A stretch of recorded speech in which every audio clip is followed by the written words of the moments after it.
నమస్తే అందరికీ. ఎన్ చంద్రశేఖర్, మహాజన రాష్ట్ర సమితి, ఆంధ్రప్రదేశ్. స్వతంత్ర భారతావనిలో స్వతంత్రంగా బతకడానికి కూడా కొన్ని చోట్ల ఆంక్షలు ఉన్నాయి, కొంతమందికి ఆంక్షలు ఉన్నాయి.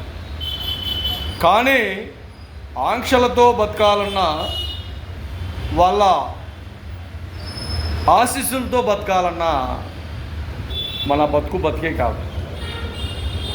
కాబట్టి ప్రాణం ఈ రోజైనా పోతుంది, రేపైనా పోతుంది, ఎల్లుండైనా పోవచ్చు, లేదంటే ఇంకొక 5 ఏళ్ళకు 6 ఏళ్ళకైనా ప్రాణం పోతుంది, ఎవడిదైనా ఏ వ్యక్తిదైనా కూడా. అయితే భయంతో బతకడం వల్ల సమాజంలో మనం అంతకంటే హీనాతిహీనంగా బతకలేదు. నిర్భయంగా బతకండి.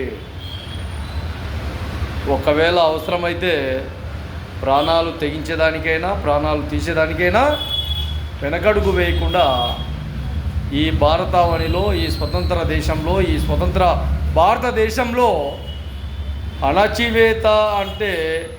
అణిచివేతకు గురవుతున్నామంటే ఖచ్చితంగా వాడిని చంపాల్సిందే మనం.